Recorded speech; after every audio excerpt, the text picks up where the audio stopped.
Hello, I'm Helen Rose and I'm the Vicar of the Holy Cross in Woodingdean, and I'm here today with Anna Bouch, who's going to be joining us for her title post, and we should be discussing our church community and how it's developed over the past year through the pandemic, and what exciting plans we have for the future in our parish. So just a quick few things about our parish. It's a big parish, but the congregation is quite small, but incredibly hard working, and we've got through this pandemic pretty well, considering. Now, without further ado, I really want to now introduce Anna, because we're very, very pleased that she's coming to join us. Anna, hello. Hi Helen, hi, thank you for introducing me. Yeah, so I'll just say a little bit about my background and my vocational journey. So I actually grew up in an atheist household with always a sense of God though. And I remember being given a Gideon's Bible at 11. I used to come to the school and it just felt like a light came on and it illuminated those feelings that I had in my heart, really. Still a bit of a journey for me towards discovering my vocation though. And I originally found my way to faith through engagement with the Christian mystics and contemplative prayer. But once I grounded that calling, I went to study at St. Augustine's College of Theology for 6 years, first as an independent student and then through BAP and then as an ordinand. And I originally offered for the distinctive diaconate. And so a real passionate focus on the servant heart of Jesus' ministry. And I haven't lost that fervour in any sense. So, you know, it's really exciting for me to be coming to Woodingdean with, you know, the community focus and the outreach focus, tremendously exciting. But, you know, as the training went on, I did find that I was sensing a call to more to leadership, more to presiding at the Eucharist. And so I'm training to be a priest for the priesthood now. So I feel like I've just come to the starting blocks, just about to be ordained, ready for whatever God's got in store for me, really. And when I think about ordination, I do think, wow. And I think, yes, you know, this is the right thing for me. I do come to my ordination at a time where the church is facing particular challenges, though.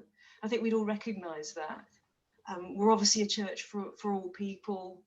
The move to online services during the pandemic, you know, some people, you know, that's reached some new people, but actually some other people have come out of the habit of regular routines, regular worship, and we're going to need to think about how we re-engage those people. So we've got real opportunities to adapt to new technologies, but, you know, a greater challenge is how we make new disciples and reach new people.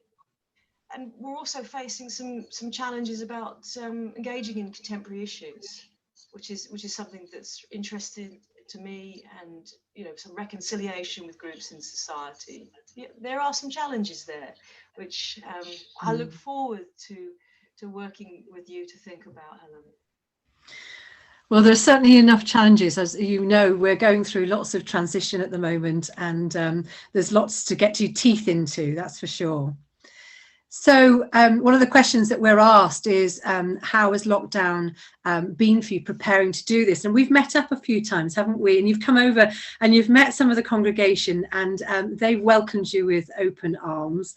And you've been great at getting to know them and finding out more about them. So can you say a bit more about that, please? Yeah, sure. I mean, it's been fantastic. I mean, as soon as I knew that I was going to Woodingdean, I went up there and just tried to get a sense of the place. I mean, literally walking around, you know, seeing that there's a school there, you know, understanding a little bit about the community. And we've met up for coffee, and you've told me a little bit about how things work there. So it's really great to get that sense, so that when I'm ordained, that, you know, I've already, my face is known there. It's been wonderful meeting the congregation. You know, and it's a shame, really, that we haven't been able to, you know, engage as much as we would want to in terms of physically meeting, although we are starting to do that now. You know, for me, there is something about being together physically you know, Absolutely. and some of those Yeah. tangible, you know, for me, signs of God and that gathered people, which isn't the same, I don't think, which is on when it's on Zoom. So yeah, I mean, it's been great, and I do feel that this is where I'm meant to be. I really do. I feel that God has really called me here. So and it, you know, it's wonderful to sense the energy there at Woodingdean, and a privilege absolutely to be part of that as we navigate these you know, perhaps difficult waters of coming out of lockdown. Absolutely, yes. No, that's so true. And I agree with you about the sort of Zooming. I really remember the first time I was told that we might have to Zoom meetings, and that was absolutely terrified me. I'm very much a people's person, and I like to have them present and there. So it is really good that we're having more and more people come back. The next question they're asking us here is our hopes and our concerns about what is ahead in the next 12 months. Well, as you know, as I just said earlier, you've come at a very exciting time for us, where the congregation are all fired up and ready to go. So can you say a bit more about that and your work and how that relates as well? Because you've got a vocation out there with what you're already doing, haven't you, in your full-time work? Yes, so I work full-time as a social work manager in adult services. So as you can imagine, particularly over the past 2 years, it's been particularly pressured. You know, when the pandemic, you know, first started, and I've been trying to exercise some ministry and vocation in that secular role as well. I mean, you know, my hopes, you know, and I guess my concerns over the next sort of 12 months is, you know, fundamentally that I will be able to do whatever God has called me to do, and my faith is that, you know, He will give me strength to do that. But you know, I'm hoping that I will be able to maintain the time and energy that I want to give, you know, whilst working full time. And you know, I am very excited, and will want to give lots and lots of time at Woodingdean, and I have to be realistic about, you know, how to balance that time. I mean, but it is such a privilege to be engaged at this moment with a parish that is on the move, you know, with a place that is really engaging with what God is doing. I mean, I think, you know, it's absolutely wonderful to be called to be alongside that. I'm just hoping it will unfold, that I will have all the time and all the energy to do all the things that I'm called to do. I believe that I will. Yeah, I think the first thing is just to come and get to know us, come and get to know the community a bit, and we can do that on a Sunday afternoon, go for my little stroll around, which I normally do, and come and meet some of the businesses, and the opportunities to meet the schools as well, because we've got 3-4 schools here that we're engaged with, and all community schools, so interesting stuff. But yeah, it's a really good time to be coming here, I think, and we are really pleased, obviously. The next question that we're asked is, what single thing gives us the hope for the future of Christianity in Britain? I know that I just feel very positive about the unity within the Christian faith. I think this time during the pandemic has helped us to realise that it's not just the Church of England. It's much wider than that, you know. But within our community here, we work alongside the Catholic Church, the Baptist Church and the Methodist Church, and we want to do more stuff with them as well. So for me, that's really important, but also engaging with people missionally. And I know that you feel the same way. I think we've got quite a lot in common, haven't we, as with theologically and from a mission point of view. So could you speak a bit more about that as well?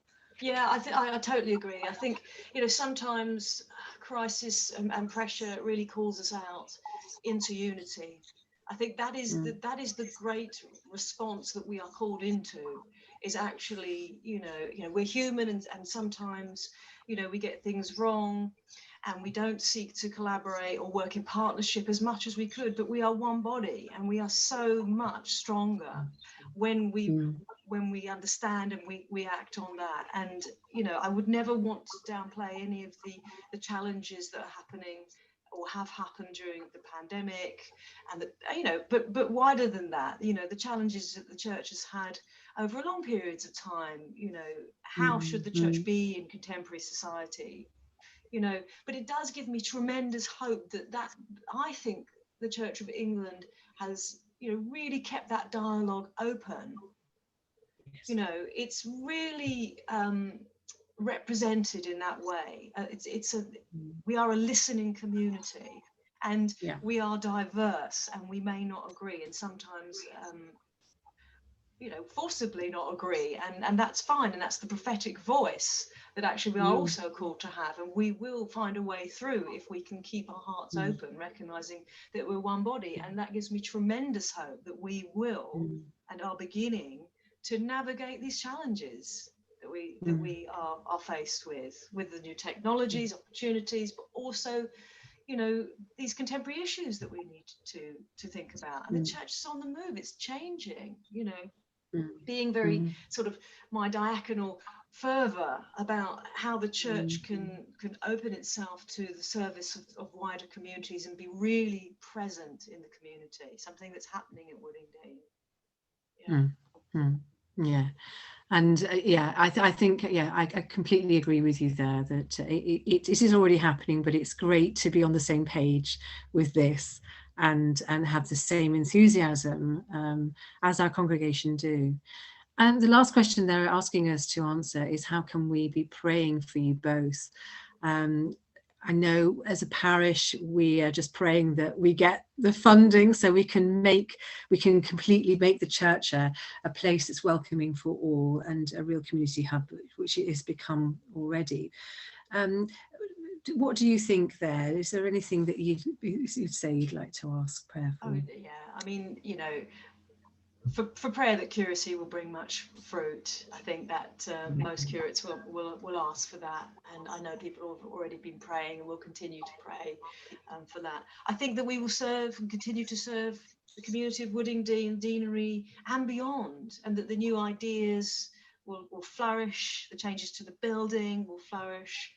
And personally for me, that prayer that I will be able to balance the time and energy needed to meet God's call, particularly with my secular role and my duties as a curate. And it's making those the congregation, we've had to make them aware that you're not an extra pair of hands. You're here to be trained and to learn, and that you have a full-time job as well. And we have been saying this, but they're such, I mean, the more you get to know them, and I think you've said this, they are extraordinary people, very hospitable and welcoming, and also very prayerful. So it's really good. So would you like to finish with just one last sentence out there for everybody who's listening? I just want to say that I feel I'm in the right place, and I thank God and everybody who's been involved in that decision making, and may it bear much. May we do great work together for the Lord. We will. Fantastic. Thank you, Helen. Thank you. Okay.